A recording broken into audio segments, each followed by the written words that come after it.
being protective. Okay, here we go. Yep. The Eternal gave Solomon wisdom as promised. There was peace between Hiram and Solomon, and the two of them made a treaty. King Solomon drafted 30,000 men from all over Israel as forced labor. He sent them by relays of 10,000 to Lebanon. Each group worked there 1 month and stayed home for 2. And that's a nice deal. I like that. Adoniram was in charge of the labor force. Solomon employed 70,000 who carried the loads and 80,000 quarry workers in the hill country. That's a lot of work.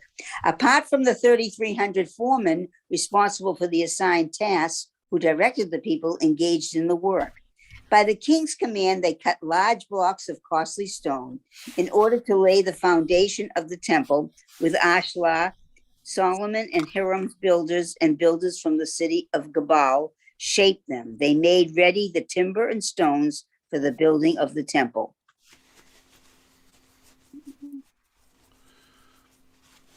Thank you, Gary. Okay, here we go. Whoops, all right, here we are. For the worship of the Eternal was 60 cubits long, 20 cubits wide, and 30 cubits high. The porch in front of the main hall of the temple was as long as the temple itself was wide, 20 cubits, and it was 10 cubits deep. He made windows and latticed shutters for the temple against the wall of the temple, the outside walls of the main hall, and the Holy of Holies. He built an annex of all around with side rooms in it. The lowest story of the annex was 5 cubits wide. The middle one was 6 cubits wide, and the top one was 7 cubits wide on the outside of the temple. All around, he had provided recesses so that the beams did not have a hold on the outside walls or of the temple in order to have support. When the temple was built, it was built with unhewn stones prepared at the quarry, so that no hammer or axe or any other iron tool was heard in the temple while it was being built. Wow, that's pretty great. The entrance to the lowest story was on the right side of the temple, and there were winding stairs to the middle story, and from there to the third story. When he finished building the temple, he paneled it with beams and planks of cedar. He built the storied annex all around the temple, each story 5 cubits high. They held fast to the temple by beams of cedar. Then the word of the Eternal came to Solomon concerning the temple that you have been building. I tell you this, if you obey my statutes and carry out my rules of justice and take care to keep all my commandments, I will fulfill my promise, the one I made to your father David, and I will dwell among the people of Israel and never forsake my people Israel. I like that. That's very reassuring. That is. That's a great promise. Very reassuring. Yes. It's a great promise. Similar to the instructions for building the Mishkan, right? Yeah. Have them build me a sanctuary that I may dwell among them. Right. Did we just finish it? Wait a minute. Yeah, it's a small one. So it's it ties in with the Torah study because the Torah reading. And that this is actually the first time that the Israelites build the permanent temple, right? Dr. Ed, this is the permanent. So the one in the desert is kind of a temporary. They keep breaking it down, setting it up as they the one that they were doing, that's just it was a mobile one. It wasn't really, it's not a temple. It's the what's it called? My mind went a blank, but anyways. What Gary said was Mishkan. The Mishkan, the Mishkan. It's the like Tabernacle. Just think of it like a little kind of thing that you carry around. Okay, so we're going to the Pasha now. Yeah. Wait a second, let me get to the beginning. I'm sorry, I forgot. Monique, how did you do the storm? I forgot I was. Oh yeah, I have my neighbors helped me one day. Oh, nice. Near the storm, they came and shoveled for me, and then the next day I had a guy that plows and shovels, and he came. Oh, that's nice. That's excellent. But my neighbors were very helpful. That's awesome. Sounds good to have nice neighbors. Yeah, they're from Iran. Oh, wow. That's good. Interesting. Well, You speak Arabic, don't you? Yeah, but the Iranians don't speak Arabic. They speak Persian. Oh, I didn't know That's that. correct. Yeah. Okay, yeah, right. Okay. Are they It's a very- Muslim or are they not They're Muslim? Muslim. Yeah, they're Muslim. Uh-huh. Okay. Now where's the beginning? Is this the beginning? Okay. I'll read a little bit, but then somebody else can take over when I get tired, okay? Okay. All right. The Eternal One spoke to Moses, saying, "Tell the Israelite people to bring me gifts. You shall accept gifts from me from every person whose heart is so moved. And these are the gifts that you shall accept from them: gold, silver, and copper, blue, purple, and crimson yarns, fine linen, goat's hair, tanned ram skins, dolphin skins, and acacia wood, oil for lighting, spices for the anointing oil, and for the aromatic incense, lapis lazuli, and other stones for setting, for the ephod and for the breastplate. And let them make me a sanctuary that I may dwell among them, exactly as I show you the pattern of the tabernacle and the pattern of all its furnishings, so shall you make it." Who is talking at this moment? The Eternal? Yes. Yeah. Oh, it is the Eternal. Yeah, okay. Oh, wow. Okay. They shall make an ark of acacia wood, 2.5 cubits long, 1.5 cubits wide, and 1.5 cubits high. Overlay it with pure gold. Overlay it inside and out, and make upon it a gold molding round about. Cast 4 gold rings for it to be attached to its 4 feet. 2 rings on one of the side walls and 2 on the other. Make poles of acacia wood and overlay them with gold. Then insert the poles into the rings on the side walls of the ark for carrying the ark. The poles shall remain in the rings of the ark. They shall not be removed from it, and deposit in the ark the tablets of the pact, which I will give you. Can I just stop for a minute? I'm kind of like blown away about something that everybody's just taking for granted here. This is God talking to people. Yeah. That is Okay. pretty amazing. Yeah. Well, yeah. What I don't understand is I remember back when he was, the whole thing with the 10 Commandments. You couldn't see him. This just kind of blows my mind. I have to be honest with you. It's really blowing my mind to think, oh, God is talking to me and giving me these measurements and all this. I don't know. I don't know about you, but this blowing my mind. I know it is God kind of just amazing. talking to Moses, right? He was just talking Right. to Moses, right? Right. Oh, So he's yeah, only- Moses okay. is kind of the interpreter here, I think. Okay. He's still Yes, just telling God me- via Deber Adonai el Moshe lemor, Daber el Bnei so Yisrael. that's where I Speak was to the getting. I was children. getting confused. I thought he was talking to all the people about how, and then I was thinking, wait a minute. Okay, so now it's just Moses. Okay, that makes me Right. feel a little bit better. But Because I was this a couple of weeks ago, we do see that element when the Eternal's talking to the whole group of Israelites, right? And they go up to the mountain, and the Israelites are like, "No, we can't deal with this anymore. We'll do whatever you say." Whoa! But I didn't think they were talking. I thought everything went through Moses. Now I'm really confused. No, it does. It pretty much goes through Moses. But 2 weeks ago or 3 weeks ago now, I forget what it was, but there was that when we were talking about the Decalogue, the 10 Commandments. Yes. That was given wasn't that in the sight of everyone, Gary? Wasn't that like, Yeah, and yep. everyone was like, "Oh my gosh." Oh, they had this, the bright, like, I think Moses went up first into the cloud or something. They couldn't approach the mountain or get close to it. They couldn't get near it. I thought it was only. See, this is confusing. I didn't really get that the people actually even saw that powerful moment. I thought it only happened with Moses. Right. That's a good question. Maybe I'd like to look more into that because I never remembered where God talks to people. He did reveal himself in such a way with kind of fire and everything with Moses, but it never was like. This is why I just can't believe that God was saying all this even to Moses,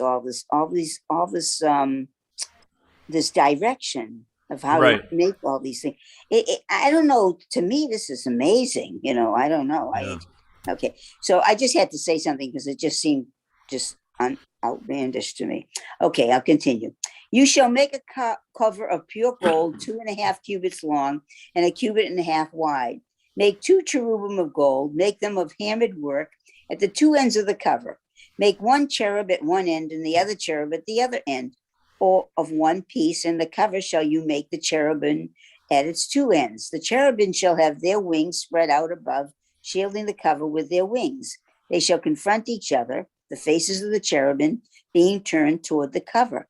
Place the cover on top of the ark after depositing inside the ark the pack that I will give you. Then I will meet with you, and I will impart to you from above the cover, from between the two cherubim that are on top of the ark of the pact, and that I will command you concerning the Israelite people. Here it is. We really keep on talking about the Israelite people. You shall make a table of acacia wood, 2 cubits long, 1 cubit wide, and 1.5 cubits high. Overlay it with pure gold and make a gold molding around it. Make a rim of hand's breadth around it, and make a gold molding for its rim around about. Make 4 gold rings for it, and attach the rings to the 4 corners of its 4 legs. The rings shall be next to the rim as holders for poles to carry the table. Make the poles of acacia wood and overlay them with gold. By these the table shall be carried. Make its bowls, ladles, jars, and jugs with which to offer libations. Make them of pure gold. And on the table you shall set the bread of display to be before me always. You shall make a lampstand of pure gold. The lampstand shall be made of hammered work. Its base and its shaft, its cups, calyxes, and petals shall be one of piece. 6 branches shall issue from its sides, 3 branches from one side of the lampstand, and 3 branches from the other side of the lampstand. On one branch there shall be 3 cups shaped like almond blossoms, each one with calyx and petals. And on the next branch there shall be 3 cups shaped like almond blossoms, each with calyx and petals. So for all 6 branches issuing from the lampstand. And on the lampstand itself there shall be 4 cups shaped like almond blossoms, each with calyx and petals. A calyx of one piece with it under a pair of branches, and a calyx of one piece with it under the second pair of branches, and a calyx of one piece with it under the last pair of branches. So for all the branches issuing from the lampstand, their calyxes and their stems shall be one of piece, with the whole of it, a single hammered piece of pure gold. Make it 7 lamps. The lamp shall be so mounted as to give the light on its front side, and its tongs, this goes on, and fire pans of pure gold.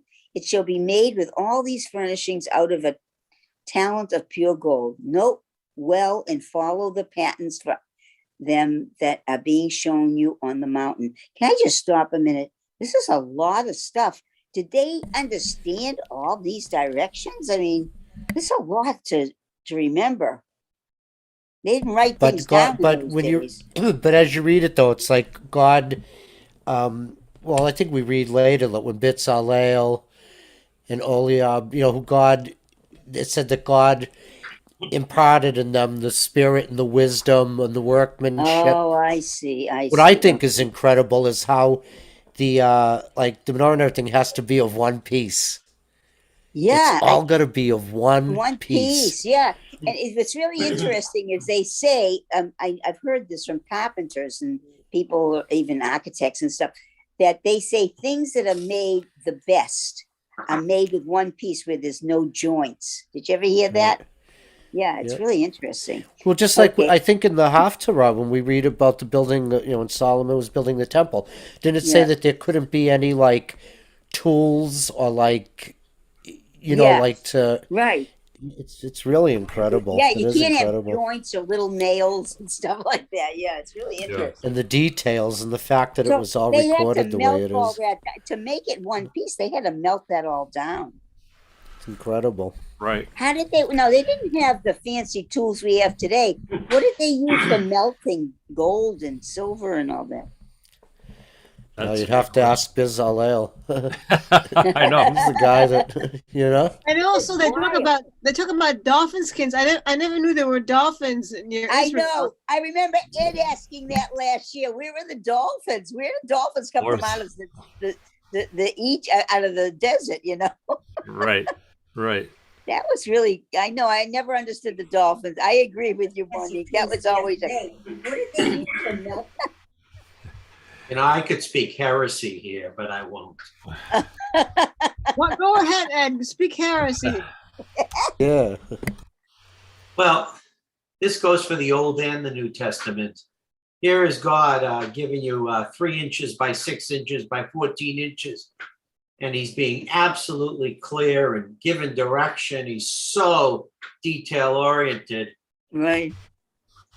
Where's God been for the last 4,000 years? Well, that's a very good question, because I want to tell you, I had a friend who was learned in Torah and Talmud, and he actually went away from, he didn't go away from Judaism, but he went away from his observance, because he said, I believe that God was around in those days, but he's no longer here. It's interesting. Wow. He was a very But God gave man. us. Wait, I let was me going to just say finish God with gave you. us the Torah. Yeah, I know, but what That- I'm just saying is this is what he felt. I'm just giving you. He, after a lot of study, he feels that God was actually much more real to people in that time, even though they don't see him and everything. But he was more prevalent than for us today. And I believe if that's the truth, it's because we've gone so far away from following, any type of order. I That's think my you're right. feeling. I think you're that's right, what I Ruth. feel. Yeah, right, That's, yeah. that's a good way to interpret it. In fact, I've read that too, that God's ready to talk to us again. It's just that we don't want to listen. We're too bombarded with all this other lot of garbage. Really. We have way too much, ego in us than Yeah. I think I don't know. That's what I see. But I also think it happens through meditation too. I'm actually starting a meditation course through the Jewish Learning Institute in very nice. that's on Wednesday night. Yeah, it's happening all different parts of New England, and it starts Wednesday, and it's an Arlington group. Usually I go with the Chabad group in Newton, but they're doing theirs on Tuesday nights, which we can't do because Gary and I are going to be rocking out for God, baby, with the Silver Beatles. And anyway, yeah, if anyone needs the link to that, I'm excited because that's how I believe Moses is really interacting here with the divine. Yeah. I believe he's really working with meditation. It's just amazing because I can't imagine anybody, I can't even imagine even very knowledgeable people following things in directions like this. That's what I just think it's interesting. Yeah. Michael, Okay, is this a question for Michael? Is this Jewish meditation you're doing? Yeah. It's let me see. It's if you look up Jewish Learning Institute, I think that's how I got there. And let me just go there on the Google and see if I can do this. And it's a course that meets like for 5 or 6 weeks. Jewish Learning Institute. I think it's JLI. Yeah, JLI. And I really think, Mike, all of your studying right now, you really there it is. You go right there. I think you should be a rabbi instead of whatever you're studying in divinity school, because you know more than all of us combined. I'll tell you, you are so knowledgeable; it's unbelievable. You put me to Thank you, shame, really. No, you're doing. We're all learning together. I can't believe all that you know. It blows my mind. I know. The funny thing is like, I mean, for some reason I can remember a lot of things about the Bible. There's some things that I just don't get, like in real life. I don't, I have a hard time remembering certain things. But the Bible, it's like, So you I are don't know. a very learned man, really. So, Michael Bodo, Yes, sir. if you were to die right now, Yes. Okay. Okay. as Gary, I'm host- going to share my screen for everybody because I found where it is. Is that okay? I can. Yeah, go ahead. and Yeah. Do came you want me to face stop, face- Chef?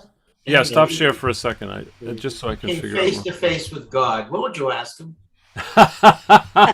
This is a good question, though, Ed. That's. I think it's called how can I be a better person? How can I be a better person? It's your dad. Well, I think that so this is you see meditation from Sinai? That's the course I'm going to do. Okay, so it goes Wow. hold on. There's a ton of stuff here. Let me see if I can go back. Boy. But it's like $100 and it's usually really fun. So it goes, you go here and you go find a location near you, and then you put in a zip code. Okay, that's Salem, so I say search, and then you can go. Oh, a lot of Chabads that come up, I see. Yeah, the Chabad is big into it. So I'm going to do the Jewish Life Arlington Belmont. That's Chabad. Hey, that's Michael. that's Monique. That's The Jewish life is Chabad, Michael. Oh, is it? Is it Chabad? Okay. It's Chabad. Yeah, I love Chabad. I love the Chabads. I think that's awesome. I'm a big fan of Chabad. Yeah, that's Chabad Center for Jewish Life. Yeah. This Oh, well, that's good. I'm familiar with the Beth Menachem of Newton. Yeah. And Chabad at Chestnut Hill, I think. Yep. So I met a lot of people, like the rabbis from these groups, and I don't know. There's something that fires me up. So okay, so Dr. Ed. So I'm if I'm dead and I'm talking to God. Okay, here's my first question. This is my first question. You only have one question. All right, here we go. Here's my one question to God. Ready? Here it is, Dr. Ed. I'm sitting with the divine. I'm sitting with the eternal, the creator of the universe, of life, of death, of good, of evil. And I say, okay, so how'd I do? After this life, how did I do? Yeah. So you know what? That's an ego question, though. It's interesting that that's what we would think. I mean, I think that's a good question because that's what I probably would say too. But it's interesting. It's all about what we think. You know what? Right. This is what's interesting. Whenever we read from the Torah, it's all about God saying, look, if you follow me and you do this, then this is not you're going to be okay and everything. But we don't really follow rules anymore. I mean, let's face it, even the most nicest people in the world, there's things that we do that we don't follow anymore. You know, I just find, it's just interesting to me. So that's a very famous question I asked. And you know what the famous answer was? What? The famous answer, which was this is a very famous question was asked. Okay, what's the answer? That was the famous question that was put to God. It's a famous What's question. the answer? Okay, what's the answer? Okay. Michael, where are you going to divinity school? Well, I'm kind of in between schools now because I left my previous one. We had a little falling out. What the problem was is they didn't want to listen to me. That's because you're getting more Jewish by the moment. So you enrolled. We have a real problem. So you enrolled in the Chabad divinity school. Yeah, Chabad doesn't do well in Rome. Yeah. You're going to be the first. You're going to be the first Christian who's received smicha in 5,000 years. Right. But I'm going to tell you, every time because I've gone to a couple of these courses before, and it's always like, I always feel like, oh my gosh, I've sort of thought that way already, and to have them come out and say these things that are kind of like, what can I say? That I mean, to me, they're like divine revelations in a lot of ways. Okay. There's so What many. I want to know is what was the falling out with the one before you? Okay. So, it was. I kind of did a paper on Black Lives Matter and how Jesus was kind of and he didn't really condemn anybody, but when Jesus brought people into the fold, like he brought in like tax collectors and prostitutes and everybody, and so there was like a lot of people that were like, oh, he's gonna be hanging out with prostitutes, hanging out with tax collectors. So I did a paper saying how Jesus brings in Black Lives Matter and Jesus brings in like Martin Luther King, and how people aren't, in the white population would look at that and go, what? Wait a minute, how could he do that? So I did this whole paper, and I it was a lot, and I got an F. Wow. An F? I got an F. An F. And I got an F, as in failed. And I word talked to not my good, professor. I'm like, hey, what happened to this idea where you can interpret the Bible as you want? And I didn't really get. there was really no comment. They were just like, you interpreted it away, but I don't think you. They said I wasn't following the instructions of the assignment, which I felt like I don't think so. But anyway, I gave it to the pastor of my church, and he was like, "This is a sermon. You should say this on a Saturday morning." And I said, "Pastor, I got an F on that paper." So, but he said, "No, I mean it's still good. It's still good." Anyway, Yes, everything is interpretation, of course. That's exactly. That's what I learned in that class. It was like anything, Right, everything's right. interpretable. It was perfect. You can interpret anything as long as you agree with me. Yeah, exactly. So, I mean, one of the great things. All right. So the question I have is, where was your professor from that gave you the F? Was he a good old boy from down south? Were there any black people or minorities in your class? There were a couple of minorities. They weren't. The interesting thing is they weren't African Americans. They weren't black people from America. They were more like people from Africa, people from outside of America that came here. Well, that had that's accents. Yeah. So that The is first generation. Yeah. That's not uncommon. Right. So where my professor was, I mean, it was a she, and she was younger. I think she was younger than I was. But I did kind of a critique on her class. I think that I have to set up this too, because it's like I did a critique on her class, and I was like saying, this class is way too much about Paul. I said that to her, like an open critique. I said an open critique. I said, and I said, it's way too much about Paul. I said, we are Christians, and we got to follow the words of Jesus. And I said, you gave us, it's like a, and so, yeah, I said, we're not following the words of Jesus. We're following Paul. And Paul is kind of a person who is stuck in his own time because he had his issues. She must have been a Paul follower. They were huge Paul followers. I mean, any evangelical person is mostly going to be into Paul. The evangelicals are like, because they have to convert. They have this idea that they have to convert everybody, and Jesus even said, "You don't have to convert everybody." I mean, you could, especially with the Jews. He said, "Don't." I'm happy you did leave, because that makes you more freer to do more. I actually understand. I really do. Thanks. I feel good about it. I mean, it was a great learning process, though, Meg. Gosh, it was really good. So what's the place that you're going to now? I'm looking at Boston University, but I don't know. I have to wait for Dr. Ed's. I need a recommendation from Dr. Ed to get in there. Well, I will do one. I will do it, and I have a doctorate from there. Whoa! Oh my gosh, an alumnus. Let's do it. I mean, if you want me to write something, this heathen, would be happy to write something for you. But the heathen who was a president of the congregation, who has been described not by me as a leader of the Jewish community in Massachusetts. That's not me, but that's the way I have been described. And however, I'll be happy to write something if you want.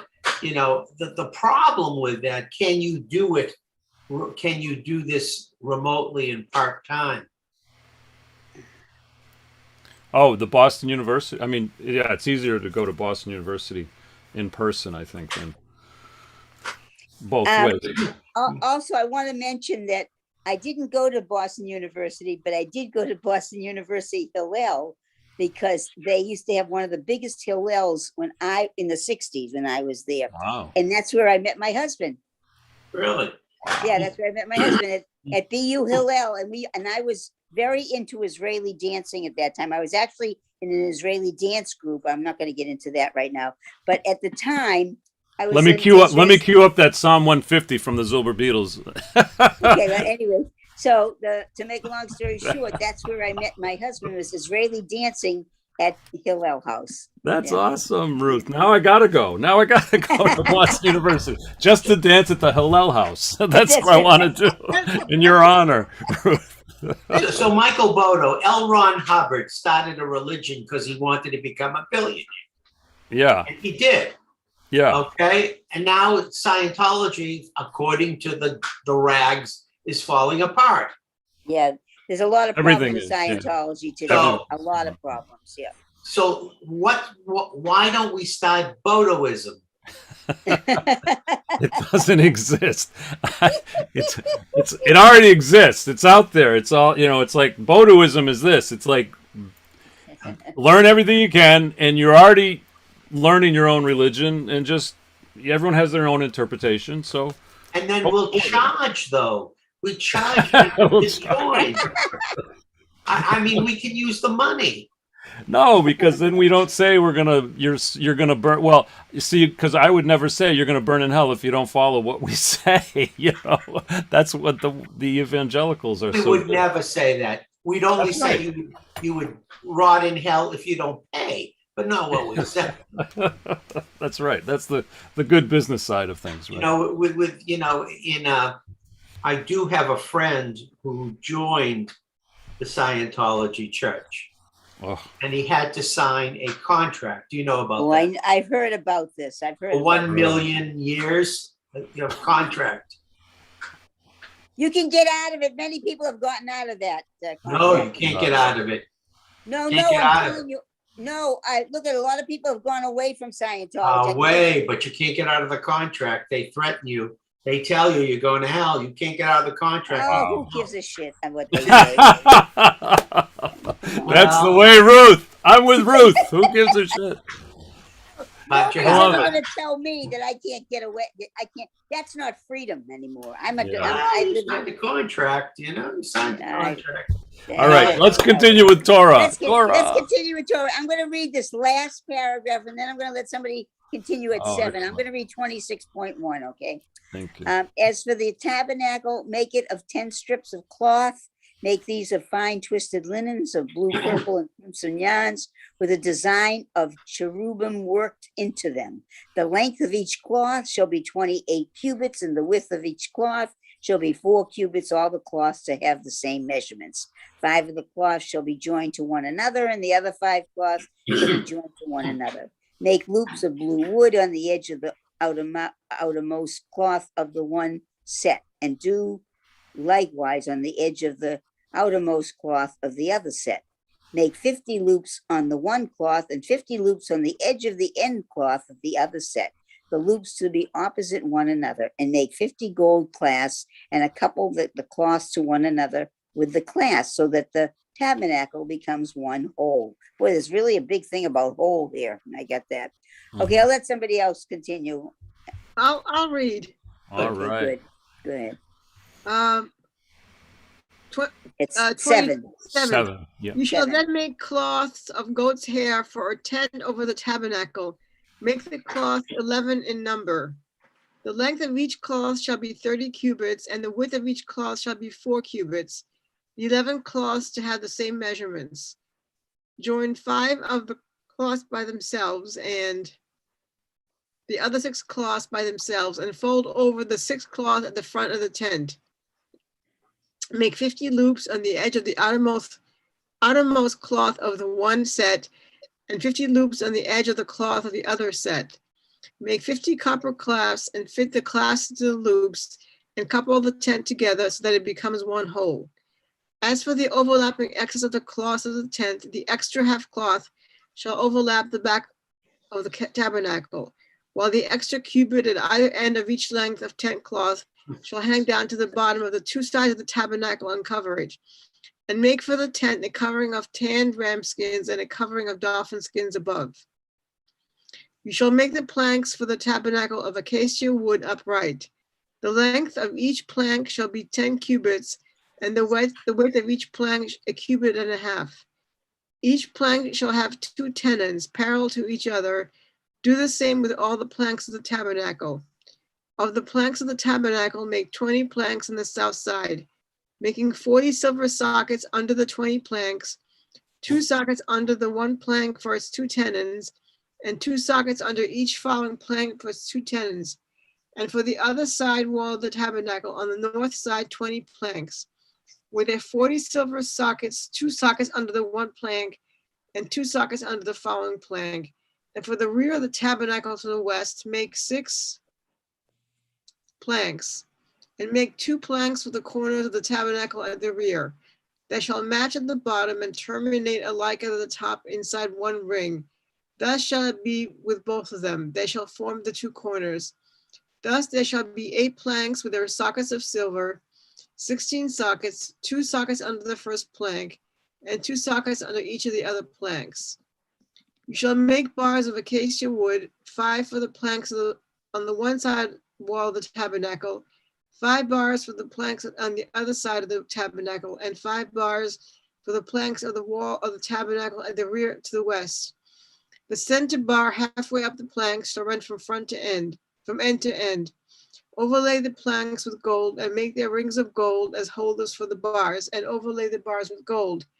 Then set up the tabernacle according to the manner of it that you were shown on the mountain. You shall make a curtain of blue, purple, and crimson yarns and fine twisted linen. It shall have a design of cherubim worked into it. Hang it upon 4 posts of acacia wood overlaid with gold and having hooks of gold set in 4 sockets of silver. Hang the curtain under the glass and carry the ark of the pact there behind the curtain, so that the curtain shall serve you as a partition between the holy and the holy of holies.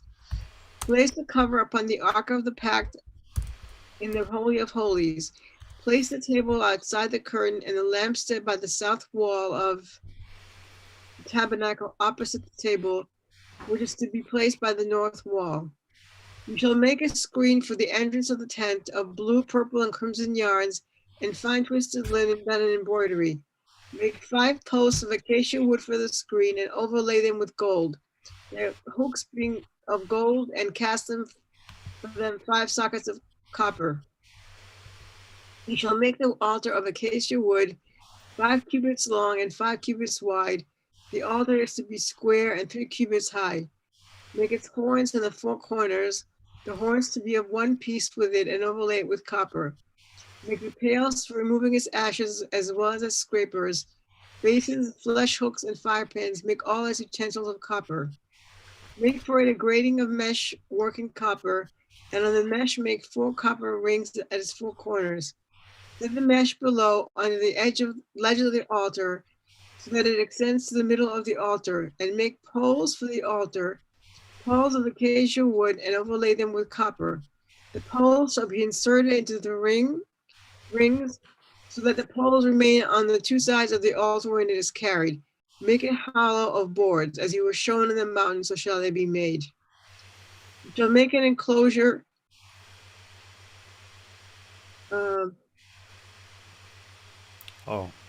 Is that the end? Oh, no. You shall make the enclosure of the tabernacle on the south side, 100 cubits of hangings of fine twisted linen for the length of the enclosure on that side, with its 20 posts and their 20 sockets of copper, the hooks and bands of the posts to be of silver.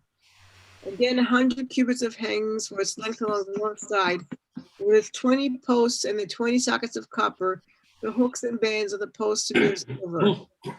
For the width of the enclosure on the west side, 50 cubits of hangings with 10 posts and their 10 sockets. For the width of the enclosure on the front or east side, 50 cubits. 15 cubits of hangings on the one flank with their 3 posts and their 3 sockets. 15 cubits of hangings on the other flank with their 3 posts and their 3 sockets. And for the gate of the enclosure, a screen of 20 cubits of blue, purple, and crimson yarns and fine twisted linen done in embroidery with their 4 posts and their 4 sockets. I'm going to pass. All right. There's 2 Thank more. you. That was a lot. verses. That was a lot. It's a lot to read Yeah. this description. I mean, I have to be honest. I do want to fall asleep while she's talking. I'm not you per se, Monique. I'm saying anybody who's be talking. Yeah. This is very, very hard to follow. Who- And I am so much a specific person. Like when I do a recipe, I never follow it. I just throw whatever I want in it. And so I'm the world's worst to follow these things. Oh my goodness. I'm sure you're still a great cook though, Ruth. Yeah, I do make very good things, but I can't. When they give you like 20 things on a list, I cut it down to about 6. I just don't like these things that, at first, something I don't even have in my house, Right. So who wants to take the last three verses? I can. Where are we? 17. All the posts round the enclosure shall be banded with silver, and their hooks shall be of silver. Their sockets shall be of copper. The length of the enclosure shall be 100 cubits, and the width 50 throughout, and the height 5 cubits with hangings of fine twisted linen. The sockets shall be of copper.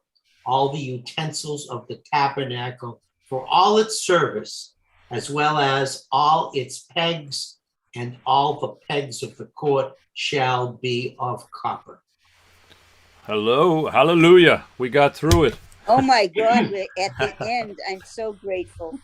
I wanted to share, because Dr. Mike usually shares these photos too, because there's a lot of stuff on the internet. Do you want me to stop the share for that? Oh, yeah, that'd be great. Yeah. Thanks, Gary. Should have stopped it an hour ago. But it's like here's a version of it. And here's the other thing too, that when we're looking at this is, these are all artist renderings of what we were just listening to. But one of the things that I picked up at one of the last teachings that I went to Abad was that they said that when we're reading the Torah, we're reading it on one level, like it's a story, and there's instructions like this is an instruction. Because then, if you look at all the curtains in the front, there's also curtains on this other part in the back here, the Holy of Holies in the back. So that's where supposedly God is going to be, right there. But what I think, one of the things that Chabad was telling me is that there's like 4 different levels when we read Torah, and we read it at the level of what we're reading, but then there's also like a subliminal thing going on, and then there's 2 other levels that are even deeper, which I didn't quite follow. But for this portion, what I believe is happening is God is explaining what's happening inside of us, so that we are actually, like, we can envision this out there in the world, but also we're kind of building this inside of ourselves, is what I feel like, so that God can enter in. And I think we get some of that when in Deuteronomy, when the message is, don't look for the place for God over here, when people say it's going to be up in the sky or it's going to be in the water, because it's going to be in your own heart. So I believe this is part of that building of our heart, building of that space. I also would like to understand that the Talmud does a lot of explanation of, like, I would love to know why the cherubims had to be put on the curtains and the whatever that, the wood and stuff, because I want to know, I like to understand more about the angels, because there's not a lot of discussion about angels. There is some discussion on angels in the Torah, but there's much more when it's explained in the Talmud. I'm very interested to know more of the reasons why for all these pictures and stuff that are in the wood and in the curtains and stuff. That interests me. Mm-hmm. Not so much the measurement, but the pictures. Yeah. It's interesting. Don't pay any attention to that man behind the curtain. You remember that? Yes, we do. The Wizard of Oz. Wizard of Oz. So maybe maybe this Pasha had an effect on what was his name? Frank Baum. Baum, yeah. That's right. Yeah, right. That's right. Oh, it was great. Thank you for that very serious note. It made so much more sense. It's a really important part of Bodoism. Yeah, we're gonna start a new religion. I've been already converted to Bodoism. Alba just walked in the room. Say hello to everybody, Alba. Hi, everybody. Hi, Alba. And Alba stick your head in once in a while. Alba can be a member of the Bodoist Church. Don't ask. I'm already a member, honey. And she wants out. I want out. You have to pay. No way! Yeah, that's right. You're talking to the wrong person. We pay Alba. Figured it out. You gotta pay. No. She's already out. She doesn't like that idea. She's already paid. He's gone. Well, there goes our one convert out Well, the door. I think that the most important thing that I learned from this is that I don't really want to get, like I said, follow all those details, but I do like to know the images and what they mean. That's Right. more interesting to me. Yeah. Gary, you must think I am out of my mind. I'm making so much progress. We can't hear you, Gary. You must be muted. I've been out of my mind since the day I was born. So if somebody is out of their mind, I connect, you know? Gary, did you see 60 Minutes last night? Nope. Did you hear about it? About Nope. they found the 50 hours of hidden beetles. Be 50 hours. Oh of yes, I did. I did. We see went. that. I was at the theater yesterday. I saw the Beatles rooftop concert on IMAX. Yeah. And they right. had like a they were 20-minute talking about that. They were actually It talking was about the actual- absolutely. It couldn't have sounded any better if you were there when the Beatles are up there playing. I mean, they were on fire. It was the greatest. Yeah. Go online and see the 60 Minutes report.